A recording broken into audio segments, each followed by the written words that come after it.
what I discovered were two sides of the coin, actually. Parents were not really teaching their children early enough. You know, God's word says, teach even to the children yet to be born. And in that womb, you taught me wisdom. So parents sometimes are waiting too long to start really teaching their children strong biblical principles. A 6-month-old understands more than he can articulate. So there's a lot of things you can do to start teaching them very early, because that foundation is laid by 7 years of age. And then what I found is with the kids, or with parents also, they think, well, it's too late now. I didn't do that. And there was guilt for parents. And in God's economy, it's never too early and it's never too late. I love Erwin Lutzer, who talks about the seeds they found in the Egyptian tombs. They were 4,000-year-old seeds. When they took those seeds and they planted them in the soil, rich soil, and they gave them water and sunshine, the seeds grew. So it's never too early and it's never too late.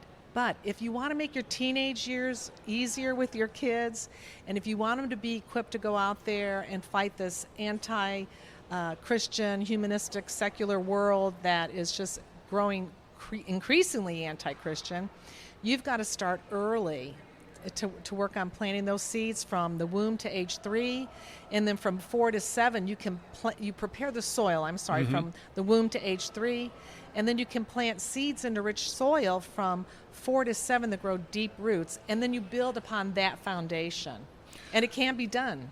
Well, and we think about stories and the ability to communicate stories, including Bible stories that we find, and so many of us grew up in church learning these stories.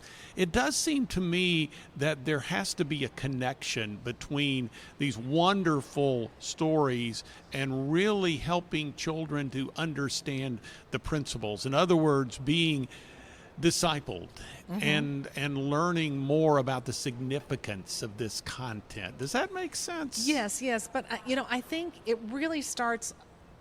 It always starts in the home. Everything the parent does, the child is observing. The child, more is caught than taught. So organically, day by day, you teach biblical principles. You take children outside into nature, and you talk about what you see in nature and how God created nature. Set your timer 3 times a day to sit down and pray with your child. If you're teaching your child a Bible verse, make sure they understand the meaning of every word in that verse. There's so much we can do. So much we can do. And there's an apologetics aspect of the type of ministry that you champion as well. Yes.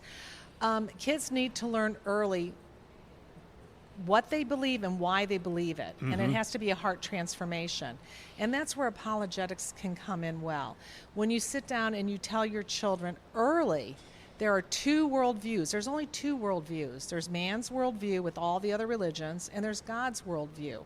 And in our home, this is where discipline comes in. You say, we are going to follow God's worldview. We are going to go to church. We're going to pray together. We're going to be obedient when you're told to do something.